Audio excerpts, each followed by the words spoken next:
right. Well, welcome everyone. We're super excited. We just opened the Art of Seating, 200 Years of American Design at LSU Museum of Art.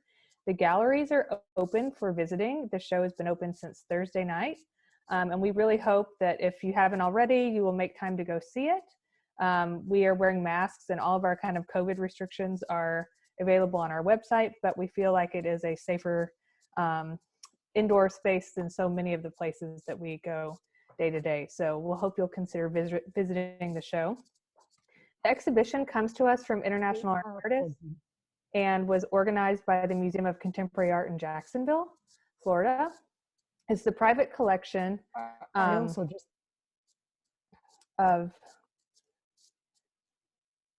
Diane DeMille Jacobson. And we are so pleased to have partner sponsors, Michael D. Robinson and Donald J. Boutte, sponsoring this exhibit locally for us, and Taylor Porter, Attorneys at Law, who helped make it possible to bring the exhibit here to Baton Rouge.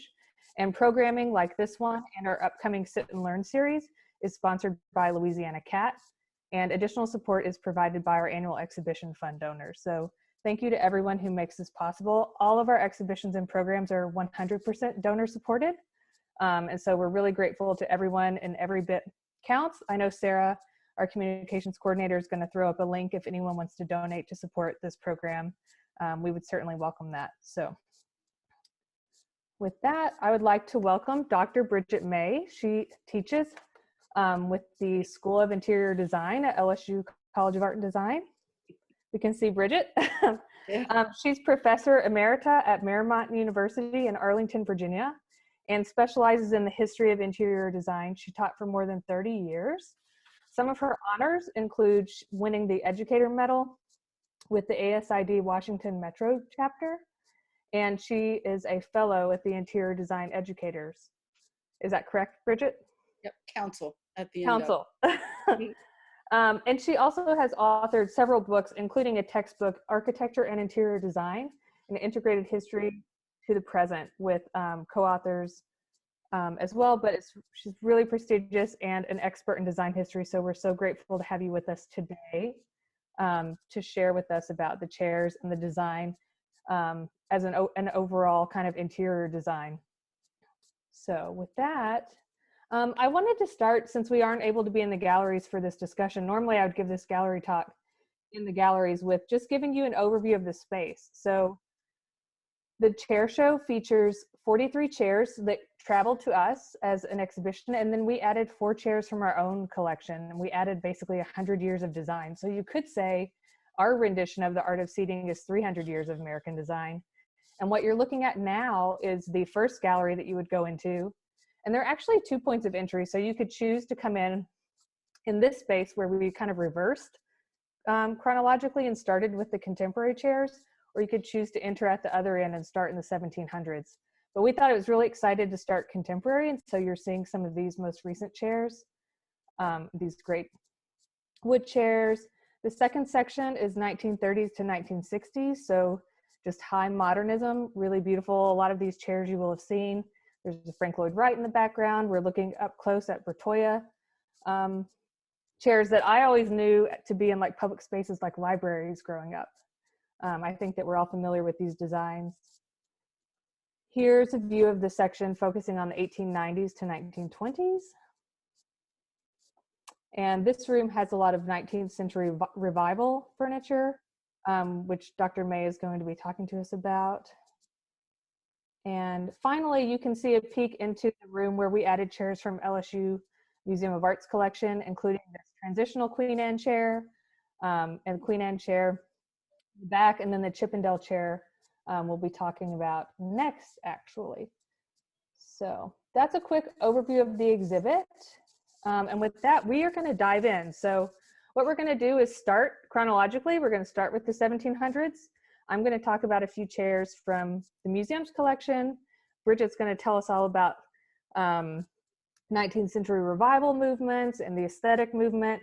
And we'll touch on modern and contemporary, but I'm going to leave a lot of that because we have a really great series of programs coming up with our museum educator, Grant Benoit, that will deal with contemporary design, local designers and makers, including Damian Mitchell, And so we'll really save up for that. So we're going to focus on kind of the earlier chairs today. And the first piece that you're seeing is a Chippendale or Rococo chair from LSU Museum of Art's collection. And I have a few comparables. What I wanted to kind of point out too is that this exhibit really, you think of chairs as just a lens on design, right? And so there are a lot of economic changes, a lot of social changes that you can really chart when you start looking across these chairs. And so on the far right, you can see some images from Chippendale's Cabinet Director.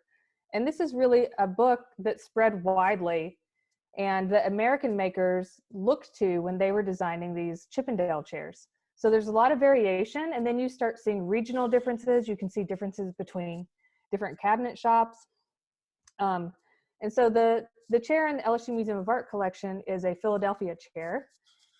And if I was looking at, you know, chairs from other centers of design and production in the United States at that time, which would be Boston and New York, I can tell the Philadelphia chair for several features, including specifically how this claw and ball foot is developed. It has a kind of smashed ball. The talons are face straight down. They don't have a lot of webbing. There are really kind of intricate details that tell us it's from Philadelphia rather than, say, from New York or Boston, where they had slanted claws. I would see that the tenons go through the back of the stiles. I would see if I lifted the slipcase of the trapezoidal chair that there are quarter rounds supporting that. Those are markers of Philadelphia maker. So things like that you start looking for when you study these chairs.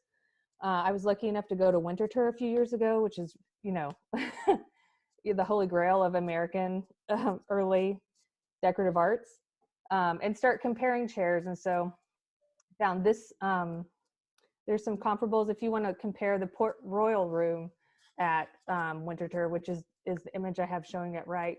Bridget, do you want to comment at all on this? Well, Mr. DuPont, Henry Francis DuPont was the collector. He started in the early 20th century. He collected everything, and he collected a lot of everything. And the family, he would buy the interior architecture and have it imported and put into his house. And essentially what you're seeing here, I used to think many years ago that this was what colonial rooms looked like. This is not. It was actually the family's living room. So hence you see two sofas, you see lots of chairs, you see there are elements from the 18th century, but it's not exactly an 18th century room. But it's just a wonderful, if you haven't been to Winterthur, please, if you ever get up in Delaware, go and see this place. It's just fabulous. 150 rooms, 90,000 objects. So you have plenty to see there, but it's a wonderful, wonderful experience. So there you go. If you know the museum's history, we were a period room museum. And I would say our early curator, Pat Bako, his collection, his vision was to make kind of a Winterthur of the Gulf South. And so that's why we have the collections that we have, the New Orleans silver, the Newcomb pottery, and these great furniture collections, which we were lucky enough to be able to bring out with this exhibition. Great. So Rococo overall is kind of very, I would say, sculptural, a high emphasis on carving. Our chairs actually, a lot of carving, usually there's carving on the knees of these cabriole legs, which are another marker of the Chippendale design. And a lot of carving typically here in the crest and in the splat. This is a pretty reserved chair. And this is a time in production when people were looking at these designs from books and then specializing in a specific thing. So this is the beginning of kind of not assembly line full on like modernism, but one person does the splat, one person does the carving, one person may do the legs, things like that, so that people are no longer learning the kind of entire trade. And it really changes the way, you know, people develop their craft, right? Pause this for a minute. The second chair I wanted to note was this kind of Sheraton chair that is held in LSU Museum of Art's collection. And it is kind of marked by the federal style, really slender lines compared, more kind of delicate than that Chippendale chair that we were looking at. And this chair, I have the image kind of that would be an example of kind of inspiration that this maker took. And then I have on the far right, a Slover and Taylor chair made in the United States that looks incredibly comparable to, this was a very popular chair. It's called the colonette style. And you can see some of the same exact design elements. And really, some of the markers of Sheraton style would be this really slender reeded leg, this spade foot. And I would encourage you to remember that, because at the very end of this presentation, we're going to talk about a postmodern chair that kind of riffs on this design. So we'll be looking back at that. And I wanted to compare too, at Winterthur, they of course have a federal room, and you can see this colonette chair is featured. It has different, of course, upholstery. The upholstery on our chair is reproduction. But you can see just how popular this style was. And this is the moment when people started buying sets, right? That they really started thinking of a space as a comprehensive interior. And I think we can let Bridget will get into that more. We're going to open into the 19th century with kind of several revival styles. Right. Well, the big dividing line between the 18th and the early 19th is industrialization. And so more and more furniture was made by machine, and you started to see the decline of individual cabinet makers. And one of the things that happens is people want to, they're wealthy, they want to say certain things about themselves. They want people to know that they have good taste. They want to be thought of as genteel. And one way that they do that is the manufacturers respond to that by creating these revival styles. And the Victorian period is pretty much until the end of the century, one revival style after another. And about the middle of the century, you also have the reform movements coming in, because there's all these reformers who look at these things and they say, oh, they're ugly, they're awful, they're shoddy, we have to do something about design. So essentially, there's multiple revivals that are going on. And it starts basically with the Greek revival, which we probably all know here. Greek revival has interiors, a little touch of furniture, but the big plantation homes, a lot of those are Greek revival. Then here we see Gothic revival, which is a few years later. And what they do in this style, they have architecture, there's interiors, there's furniture. And they literally go in and lift architectural details off these medieval cathedrals, and they put them on modern forms. So you see in the back there, you see the OG arch, you see the quatrefoil, you see pointed arches, and they're just literally taking architectural details. They're not trying to be Gothic, not at all. None of the revival styles were ever trying to be a reproduction of any of these styles. They just wanted to evoke the styles. And many times, like with Gothic, you had Gothic wallpaper, you had Gothic window treatments, you had Gothic fireplaces, Gothic vases, all sorts of details. In the center there is a chair by Hunzinger. Hunzinger was a very interesting designer. He had a number of patents, and he created these interesting folding chairs. This is kind of what we call Neo-Greek. And Neo-Greek kind of comes along trailing in as part of Renaissance revival. And it lifts Roman, Greek, and Egyptian motifs. A lot of the pieces are ebonized, like you see here, that black detail. They have the gold lines incised in there. And you'll notice that the chair is tufted.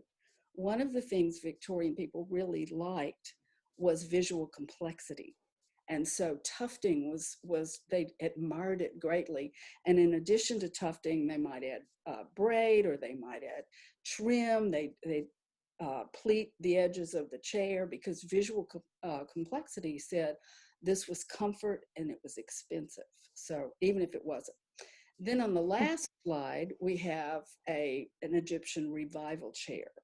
Egyptian revival also had architecture. It had some interiors and some furniture as well. You can see there's a big old sphinx in the middle there. Again, it's not trying to look, it looks nothing like any Egyptian chair that exists. But again, they were just trying to evoke Egyptian style, and it often mixed with other classical elements. And you find that very little Egyptian revival. A lot of the architecture was used because it was for prisons, because it looked kind of threatening and ponderous, and like once you get in, you never get out kind of feeling that you had in a prison. So these are just a few of those revivals of the 19th century. So, okay, we can move on to, are we moving to Rococo? We are No, we're moving going to to the, Renaissance first. yes, we decided to do this chair, even though it's a little bit later. It's kind of Renaissance. It's kind of sort of empire, American empire. But this particular chair was made for the US Capitol. And it has a lot of details from classical architecture, like you see the husk running up on the side, across the front of the, underneath the seat, then the seat rail there is the guilloche motif, which is overlapping circles. Those are called pedal legs. And that was deliberate because they wanted in the design, you've probably noticed that a lot of the federal style architecture is classical in nature. That was a deliberate choice because as a new nation, we didn't have a backstory, we didn't have myths, we didn't have symbols. And so they wanted, the founding fathers deliberately chose classical architecture because they wanted to draw a connection between the oldest democracy and the newest, or the oldest Republican government and the newest. And so that's why we see so much classical architecture in among federal styles, the Capitol, the White House, and that sort of thing. And you see the same thing happening in this chair. There, you can't really see it too well, but when you go into the gallery, you can look on the sides and you start to see there's an olive tree and there's an oak tree on one, olive tree on one side and an oak tree on the other. And each one carries symbolism from classical architecture. So again, they're making, styles had associations, and this particular style was associated with democracy. And so that's one of the reasons why it was chosen. And it was it becomes the standard for federal architecture. There is a federal style that's going on as well in homes and so forth, but it's more in the Sheraton style. So, okay. If I get confusing, please tell me. All right, ready to go on. Now, this is one of my favorite styles. I happen to like the really goopy styles. And this is the Coco Revival. And this is a play on the 18th century Rococo. However, it takes elements from the 18th century, but the boldness and the weightiness of the design is actually more 17th century. And it's, the Rococo itself was a very playful style, lots of curves, and it was the style of the aristocracy as opposed to the style of the monarchy. And so we see here this wonderful chair by John Henry Belter. He was kind of the king of Rococo revival. He was a German cabinet maker who came over about 1840, and he was a master at inventing. And so he starts laminating wood. In other words, he takes a piece of wood and he lays one piece and he laminates another piece at right angles to the first piece, and he makes these layers. And if you look at the close-up of the chair on the side, you can actually see two of the layers in that chair back. And then once he did that, he would use steam to bend the backs. This one's fairly straight, but some of them, as in the previous slide, are really very rounded and curvilinear, as in Rococo. And once they created that, they would go in and hand carve all of the details, the flowers, the fruit, the leaves, the foliage, all that are Rococo motifs. If you look at the legs, those are called cabriole legs. Some people might know them as Queen Anne legs, but the correct term is cabriole legs. And if you look on the back, there's reverse cabriole legs. And many of these pieces like this had the casters on them so that they could be moved around. If you flip back to the previous slide, you can see that is actually a museum installation from the Metropolitan Museum. And that is also it's a parlor set by John Henry Belter. And you can see how the backs of the chairs are curved. And parlor sets were really, really fashionable. You had a settee, which you see there on the left. You had a large chair that's kind of in the foreground, a smaller chair, a couple of smaller chairs. And then you see multiple little side chairs and a center table in the center there with a lamp on it. You can't really see the cornice molding, but the cornice at the ceiling is filled with little flowers and leaves, as is the fireplace. And the carpet is lots of curves and flowers and shading and forth. That kind of carpet kind of drove critics crazy, because they said you shouldn't put shaded pieces on the floor. And this kind of design was really the focus of a lot of the reform movements. You also see in the back, you see the layered draperies, you see the very tall pier glass on the wall between the windows, and of course there's a mirror over the fireplace and a pier table on the other side. But this was very high style interior decoration in about I think this dates from around 1852. So this was very high style, very expensive, and many other manufacturers jumped on the bandwagon, and they made varieties of Rococo revival that were much simpler and, of course, obviously less expensive for people like us. So, okay. Well, and I just wanted to point out that we paired, you see how these two chairs are on view in our silver gallery. In fact, they're right across from the case that really focuses around 1840, 1815, 1860 in our silver collection. And you will see these same really sculptural designs called repoussé in the silver.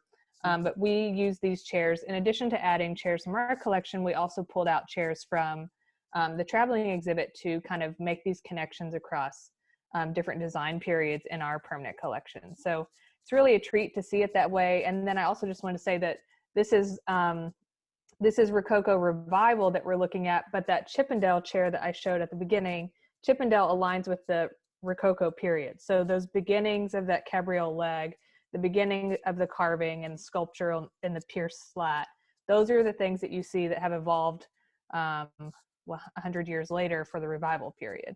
Mm-hmm. And Chippendale actually made chairs in what he called taste, T-A-S-T-E, and one was Rococo, one was Chinese, and one was Gothic. And you could tell them by the back of the chair and the legs. You would see Chinese pagodas on the back of the chair in faux bamboo. And then on the Gothic, you would see the quatrefoil and the pointed arch. So ours even has a little bit of a quatrefoil in it. Right, right. And they mixed them quite a bit. Now, this next chair is, I just think is so cool. It was made by the American Chair Company. And it fulfills a lot of the requirements of the modern office chair. And so we paired it with the Aeron chair, which was designed in the 1980s, I believe, by Bill Stumpf and Don Chadwick. And the American chair, the red chair, actually raises and lowers, and the seat tilts just somewhat like the Aeron chair does. But this chair, the American chair, has the Rococo details down in the base. He's kind of hiding its function. You notice you have a very cushy seat there with fringe around it. You've got a very cushy back on it, and there's a cushion on the headrest. It was modeled after French music chairs, and it wasn't really intended quite as an office chair, because offices in this period were typically designed, if you will, if you want to use that word, by the office managers. They used kind of furniture that was residential in scale. And you see over on the left there, that's a photograph from Washington, D.C. by Frances Benjamin Johnson, who was a female photographer, very prominent in Washington, D.C. And you sort of see the same kind of treatment on those chairs. You can kind of see the heavy base and all of that. And I always think about those of you that are Downton Abbey fans. You may remember the scene where the Dowager Countess goes to see Matthew in his office, and he invites her to sit down, and she sits in a chair that tilts, and it tilts back, and it scares the heck out of her, and she has this priceless look on her face. So most people didn't really work at home, and so there was really not a need to have office type furniture in the home, but unfortunately the little American furniture chair was there are very few that survive, so they don't think that the world was quite ready for this chair, and very few people did buy it, but it was still a pretty technologically advanced chair for its day, in that it, you know, it swiveled, the seat went up and down, the seat went back, you know, so it was kind of the first, if you will, office type chair, even though it wasn't probably used in too many offices. One of the things that comes through in the information provided with the exhibition is a discussion about patents. This chair had a spring. It's connected to the development of the railroad and trying to create comfortable seating for rail cars. And then just this whole time in American life, this increased mobility and increased speed, looking for foldability, convertibility, mobility. You'll see that carry through the 20th century. But I think it's important to note a lot of the technology that is used in the 20th century is being developed now in the mid 19th century. Like this technology, corrugated cardboard was patented. These lamination methods that we saw in the Belter chair. A lot of these cabinet makers and designers were really at the front end of finding new ways of working with new technologies. Mm-hmm. Mm-hmm. Now we're going to move into the more of the reform movements, because about 1851, after the Great Exhibition in London, a lot of design critics were really alarmed at design. They saw all of these revivals and all as being too much. They were, if you will, immoral. We have people like A.W.N. Pugin and John Ruskin making design a moral issue. Good design was moral and bad design was immoral. And so along comes, this is kind of, the aesthetic movement is roughly coeval with the arts and crafts movement. They are not the same. The arts and crafts movement wanted to unite arts and craftsmanship.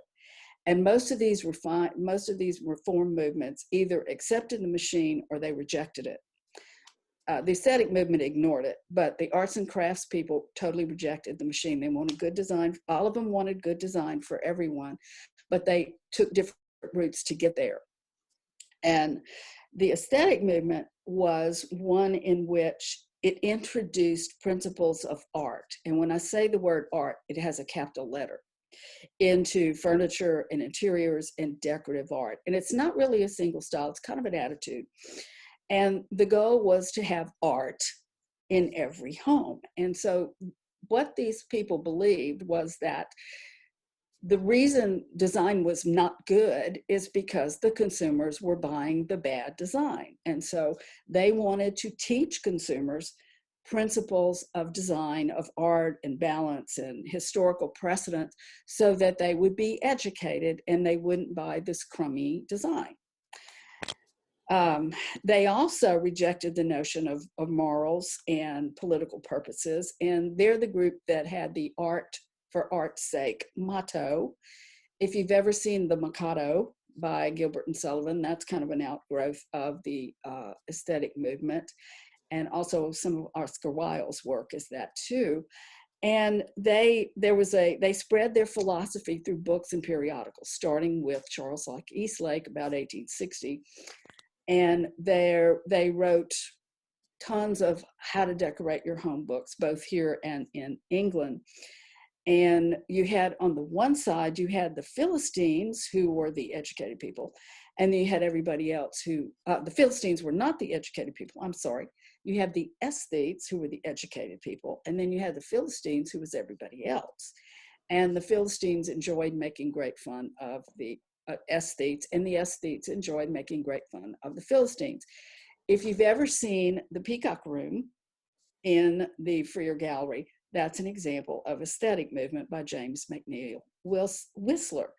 So we have these two chairs here, and if you notice, the one on the left is by a Frederick Kratuna. He's not a really well-known manufacturer, but he's got sunflowers in the back of the chair.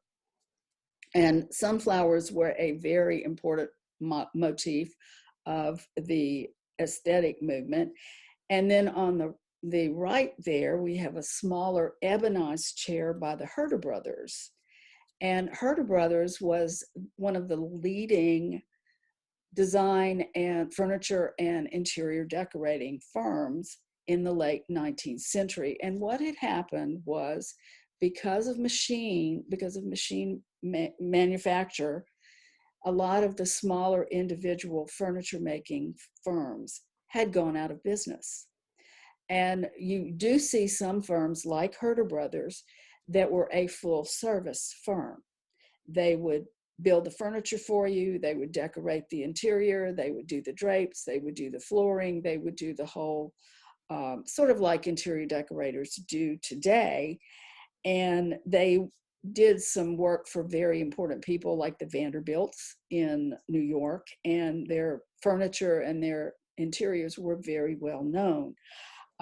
These are examples of what we call art furniture. Art furniture, if it was manufactured, was made by a firm that retained artists and designers to design for them. Now, actually, art furniture was probably very few and far between, because this was one of these consumer things. And when the furniture manufacturers discovered that art furniture was popular, they created their own version of art furniture. But generally, what you see in art furniture, you see the little thin spindle legs and back. You see stained ebonized wood. You see just kind of very flat carving, not bold. Incising, painted elements are often part of the design. I don't know if the chair on the right, on the left, has the original upholstery, but I don't know if you can see it, but around the edge of that seat, the fabric has been gathered in little, kind of to create a little border around the edge of the seat. And that's, there you see an example of them creating that visual complexity. The other chair has the trim underneath the seat, and that's not the original fabric, but it came from another piece that had been used on a Herder Brothers piece of furniture. And these chairs often went into spaces. Most people don't like the aesthetic movement because it has way too much pattern. There's pattern on the floor. You see what we call tripartite wallpaper with a dado, a lower base. You can see it here in this one, a dado, a fill in the middle, and then the frieze at the top. And then you see up at the top there, you see even the ceiling had pattern on it, and the furniture had pattern on it. And pattern was very important in this movement. It invited, you could walk up and look at it, and it kind of dematerialized things that it was on. So it was important. There were many discussions about pattern. And we also see in this slide, we see over in this little chair on the far left there, and then in that slide, we see an aspect of the aesthetic movement that we call Anglo-Japanese. And Japan opened her borders around 1850 or so, and the United States and other countries began to trade with her. And designers were looking for new sources of inspiration. And of course, Japan became part of that inspiration. There were Japanese pavilions at the 1876 Centennial exhibit in the United States, and Anglo-Japanese interiors became very fashionable. Now, as you can see from the room there, they were not trying to recreate a Japanese room. It looked nothing like any Japanese room you've ever seen. But there's elements of Japan, like the lantern. You see things like parasols. You see things like fans. I don't know if that room has a fan. There may be one up over the fireplace there. You see the faux bamboo in the furniture. Everything is not, they're not trying to be Japanese. They're just taking these elements of Japanese design and using them in their rooms. And this little chair on the right, of course, is made of faux bamboo. And I do want to point out too that the fireplace there with all the shelves, one of the aspects of the aesthetic movement that was important was to unite the useful and the beautiful. So something had to be useful to be beautiful. And so to make that fireplace useful, you put all the shelves on it and you could display your porcelain and your pottery. Many of the aesthetes and many of their followers collected porcelain, whether it came from Japan or China. Blue and white porcelain was really, really important. They've recently redone the Peacock Room with lots of blue and white porcelain in it. So this was where you displayed your collectibles, that you displayed your culture and your taste and your knowledge and education to other people who came to your home. So there you see the Anglo-Japanese aspect of the aesthetic movement. Yeah, I just wanted to touch on that because this is like that in the extreme, but even back to the Queen Anne style or the Rococo Chippendale style chair, that was an imported wood. You see the opening of different of these colonial trade routes. And when this influence, even this curved back in the Queen Anne style chair, which was in the early 1700s, was a new modification on like European like straight back chairs, or getting that mahogany wood that had to come from a colonial source, not from a local source of wood. So that was an expression of wealth. And then you see this just happening here in the extreme. It's just all these different cultures that you're exposed to. I mean, that Egyptian style chair, revival chair, that's the same moment that we're going and discovering tombs, right? So there's a lot going on at the same moment that's kind of spurring people to want to display their taste or their knowledge or their travel in this way. You would also, now I do want to point out that China had great influence since the rugs and porcelains had been imported into Europe.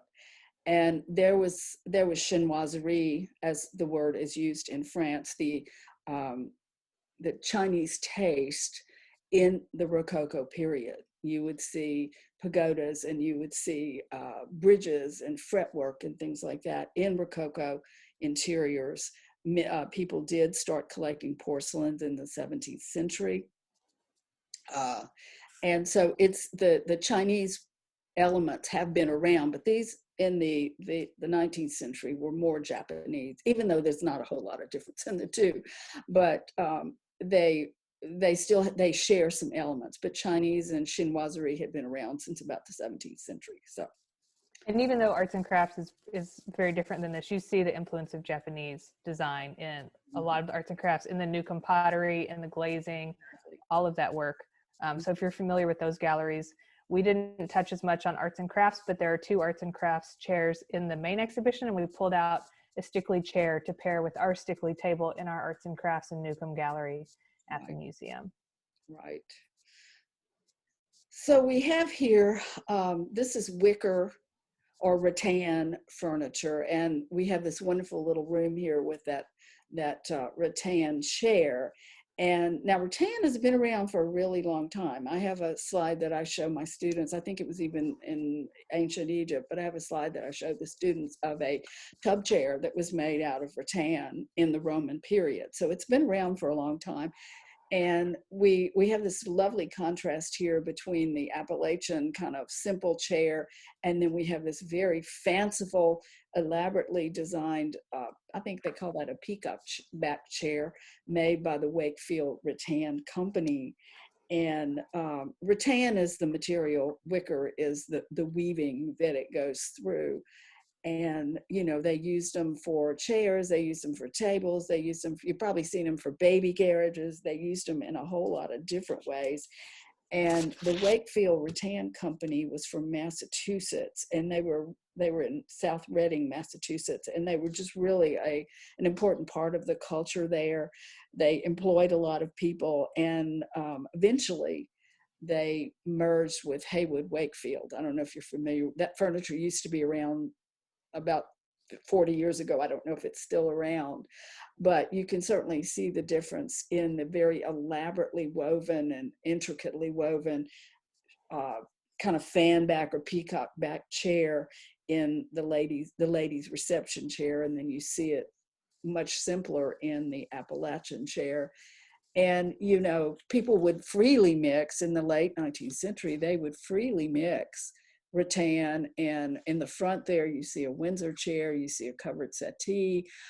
This is probably, it's a big hall, not quite a living hall, but it's a big hall. And you can see there's a real eclectic mix of furniture in this particular space. A lot of these rooms mix a lot of different pieces. The aesthetic movement had an influence on that. Arts and crafts had an influence on that as well. So, you want to add anything, Courtney? I just was excited to include the Appalachian chair just because so many of the chairs we're showing are really the highest, the most expensive, rather than the vernacular designs. Right. And in a few chairs you can find the you know, the rush seating or this example of, that someone made that are just, you know, people rather than kind of industries or houses of design making these mass producing things. So, and that artistic houses, where that image comes from, was a vanity publication of the 1880s, and they're wonderful. You can find it, you know, it's in public domain, and you can find lots of those pictures, and you can get a glimpse of, you know, high style design, decorating and design in the late 19th century. Unfortunately, very few of them are in color, and they always look very dark because they're in black and white, but they're fun to look at anyway. So we made a big shift here. Yes, we did. We jumped about, what, 40 years in 40 years. We skipped over Art Nouveau. We don't have Art Nouveau. And we skipped over kind of some of the modern movement to Frank Lloyd Wright. And of course, I dare say he's a very well known architect, interior designer, and furniture designer from America. And he was a character. In a lot of ways, he was a character. But he was very creative, and he designed hundreds of buildings, and all of his designs are unique. And this is the Johnson Wax headquarters in Racine, Wisconsin. And up in the upper right there, you see the outside of the building, and you notice how the edges of the building kind of curve. It has almost an Art Moderne, which is a variation of Art Nouveau.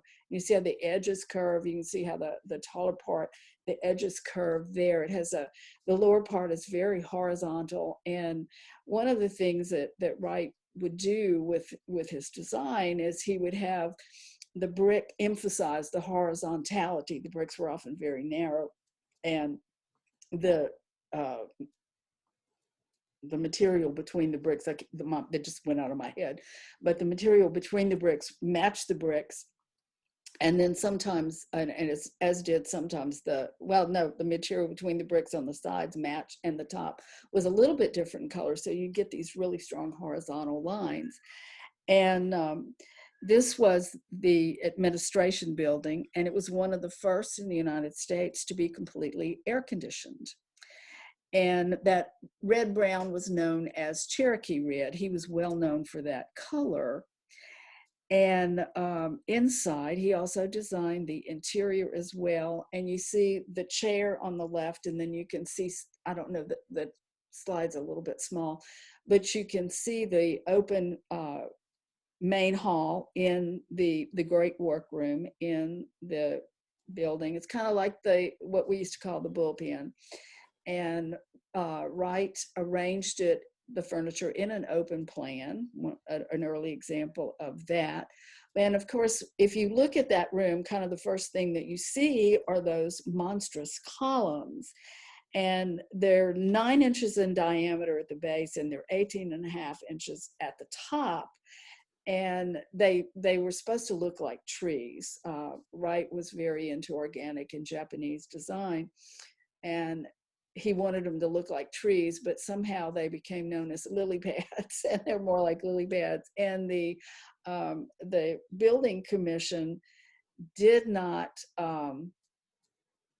were nervous about these columns because they were so thin at the base, and Wright had to kind of build a mock-up to show them that they would work. and he designed over 40 pieces of furniture for the administration building.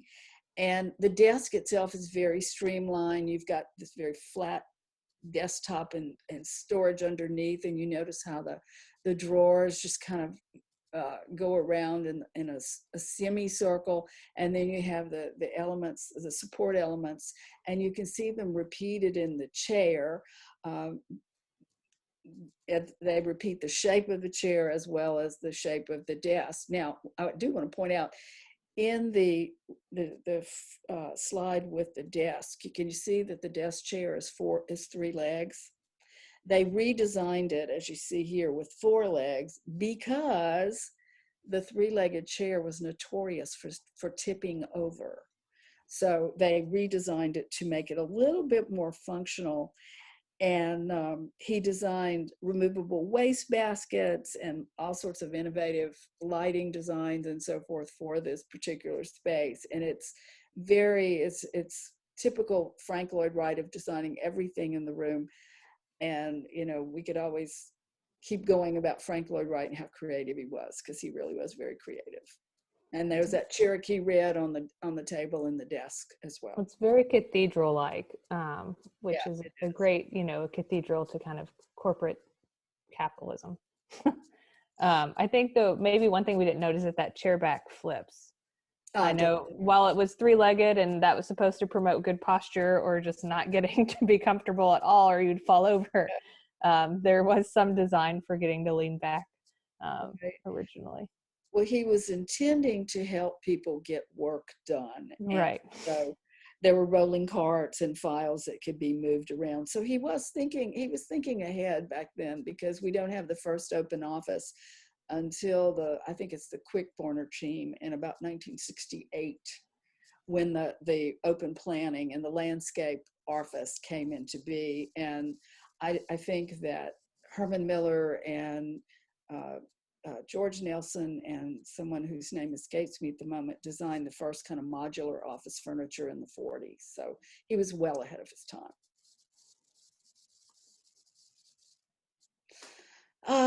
Robert Venturi. Remember our Sheridan chair? Well, this is Robert Venturi's take. There you see on the left, Robert Venturi's take on all of the Sheridan chair. You know, it's just very flat laminated plywood. It has kind of a fake spade foot there, and the back is just painted with some of those neoclassical motifs.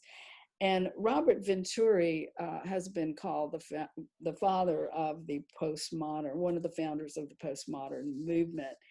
And he designed 9 chairs. There you see him with his chairs, and they're all kind of his quirky kind of takes on these historic periods. If you look in there in the back, you can see a Gothic Revival chair. You see a Gothic Revival next to it. There's a Queen Anne. There's another Gothic Revival, another Queen Anne. Some of these others, I'm not sure exactly. Chippendale. I'd say this one's Chippendale. Yeah, Chippendale. That's what I meant. I meant to say Chippendale. And Art Nouveau, Biedermeier, and Art Deco. I guess Biedermeier is the one that this one that looks like it has a little back on it. That was a take on Empire, and I suspect the yellow chair might be Art Nouveau. But he designed this set of 6 chairs, and 9 chairs, 3 tables, and a sofa for Knoll in the late 1970s. And they're all made of laminated plywood. They're bent by steam. And the Chippendale chair right in the middle there has plastic laminate on it, and that's kind of splotchy design that we associate with the Memphis style. And he was kind of enamored with the idea of trying to break down the barriers between traditional and modern design. And that's kind of what postmodern was doing. There was a strong critique of modern in the 70s. And one of the problems that many people found with it, it had no historic precedents in it that people could relate to. And so the postmodern movement attempted to do that. And he incorporated a wide range of furniture styles in his design, and he was kind of enamored with period styles being applied to traditional furniture. So his work is unique, and it's fun, and most of it's no longer in production. So this was a moment when modernism, well, I know like when the Pruitt-Igoe projects were right. demolished, everyone was saying modernism is dead. And so a lot of these companies like Knoll needed to look to new ways to kind of reinvigorate their design. And so what they did was look to architects like Robert Venturi, who Right. is really just like flattening and kind of delighting in the decorative. And the decorative was out for modernism in a major way. And so next, I love these Venturi chairs too. They're among my favorite, and they compare to so many. The chairs that we have on view is this Frank Gehry, also known primarily as an architect, but there are two chairs in the exhibition by Frank Gehry, including this stool that's made of corrugated cardboard. So you can see the corrugated cardboard, and it's like sprayed with some kind of anti-flammable material. But this is a stool. A lot of people are like, how do you sit in that? You're not going to be sitting here. This is where your feet go. For this, I've had people ask me that in the gallery. You would be sitting on top of it. And I could have pulled out another thing for scale. Also known for, just more locally, the Orr O'Keefe Museum in Biloxi is designed by Frank Gehry, if you don't know his work. So these are kind of among some of the more recent pieces. But he did 17 separate designs in kind of this kind of cross-laminated cardboard. And then he just went back to his architectural practice because it was kind of like a distraction, I believe. Right. It's called Easy Edges. Yeah.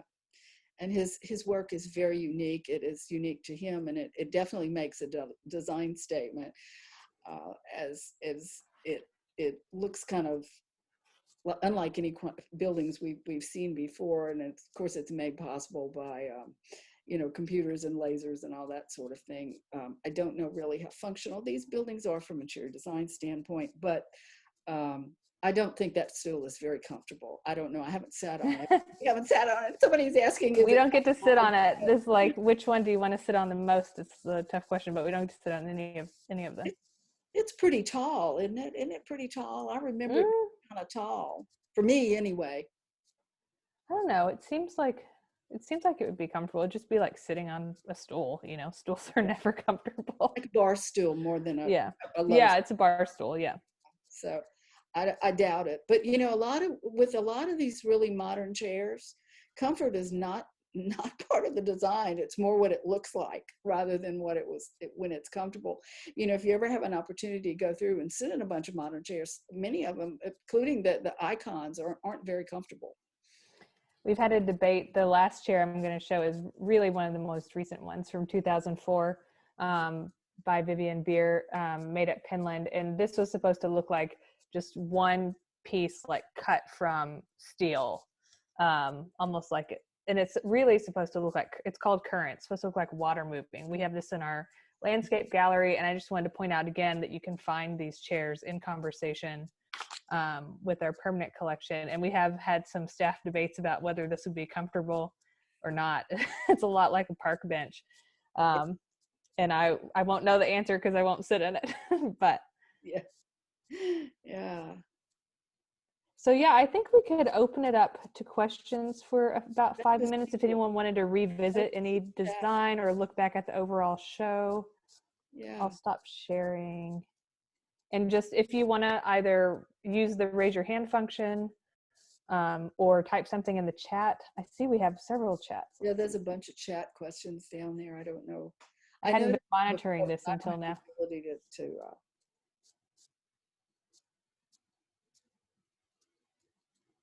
Can you pull up the chats and see? I'm looking at the chat. Oh, okay. Please put the name of Delaware Museum in the chat. It's the Winter Tour. THUR. Yes, I put that in. Winter with THUR. I need to write that to everyone. Yes. And I had a fellowship there, and that was heaven. It's just a wonderful place. He was also a horticulturist, and the gardens are beautiful. And he designed the house to match the gardens when they were in bloom. It's beautiful, and it's also the kind of top conservation program with the University of Delaware in the country. So they train across everything, works on paper, decorative arts, paintings. I mean, it's amazing to be in their labs in addition to seeing their collection. Mm-hmm. They have a great library too.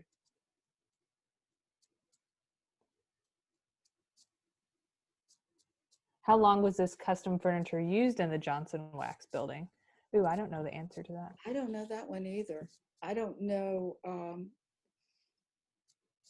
I know they do tours of it. They may still have some of it. They may have replaced it with, because there's a lot of museums have this furniture, so they may have replaced it. Mm-hmm. If anybody knows, please speak up. Elsie shared that many architects around the world still try to design a variation of Frank Lloyd Wright's columns, like we saw in the Johnson headquarters. Mm-hmm. Caroline asks, how would you describe the people who had these elaborate rooms in the 19th century? How common was it? Well, there were varying degrees of elaborateness. For example, in a lot of the aesthetic movement interiors were probably more wealthy people, because all of this accoutrements were, they were costly. I think you would see varying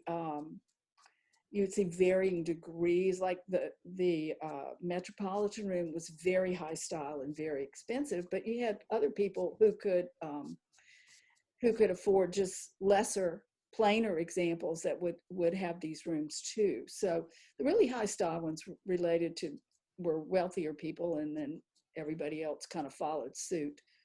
So someone asked about the Hunzinger chair and if it folded, and I believe the answer is yes, although I have not. They do. A lot of folded them it. fold. A lot of them do fold. He patented some cantilevered method to fold those chairs, and he was known for that. He had something like 30 or 40 patents, I think. I tried to find a room with one of his chairs in it, and I couldn't. I think I've gotten a lot of the messages when I go down to the newest ones. What time period would you consider the most proficient for the production of artistic chairs? Probably about 1860 to 80. That was kind of the high style of the aesthetic movement, although it kind of trickles into the 1900s. It kind of goes away because by the end of the 1890s, we kind of go back into another classical period. You get Greek revival, and all of the colonial revival comes in. You see the Windsor chair there. The colonial revival comes in. So it kind of dies out. And I think people got a little tired of all that pattern. You also have the notion of cleaning your house. And about 1870, they discovered that germs cause disease. And before that, and they thought that dust harbored germs. So there was this big move around the turn of the century to get rid of all this bric-a-brac and all this fabric and all this sort of thing, because they were afraid that it was too hard to keep it clean and you had to dust it, and they were afraid that it would cause disease. Right. I want to point out, you can see the two chairs on the right. These are two kind of arts and crafts chairs that are included in the exhibition. If you wanted to look for those, I was just going to scan back through some of these rooms since we didn't go through all of it. If there are no more questions, I just want to first thank Bridget so much for being here and doing this with me. It's so great to have your expertise and share with us so much, especially about the 19th century revival. And thank our sponsors, Taylor Porter, Michael Robinson and Don Boutte, locally and international art artists, our annual exhibition fund donors, and Mocha Jacksonville. And the last thing I want to do is point out just the great things that are coming up. So we have the Sit and Learn series. It kicks off March 24th. We'll have contemporary makers, two artists, Eleanor Campbell Richards and Aspen Golan, speaking with Grant Benoit. On April 11th, we're going to have a conversation with local designers and collectors about kind of their favorite chairs and how it connects with their life and their memories around those chairs that they live with at home. And then lastly, we're going to have a studio visit with Damien Mitchell. Damien's a designer here in Baton Rouge, and we are going to have a chair of his on view that he created. It's really great because Damien, he makes these really great like purses and leather wallets, and then really experiments with leather kind of on the side of a full-time job. And I think so often we miss that you can be a designer, you can have a craft on the side of your full-time job. So he's made this amazing chair, and we're going to have that on view, and the talk with him is April 29th. And I think the final program I would point out is that we're opening a new exhibition featuring recent acquisitions, funded with our Riley Initiative for Underrepresented Artists, and I will be doing a talk for that on Sunday, March 28th at 2:00. So if you'd like to join and learn about our new acquisitions, you can join then. So with that, it's just thank you all for attending, and I hope you come and see the show. And thank you, Bridget, and thanks, Sarah, too, for all your help along the way today. It was fun. I enjoyed it. Thank you so much for listening. I appreciate that. All right. Bye, everyone.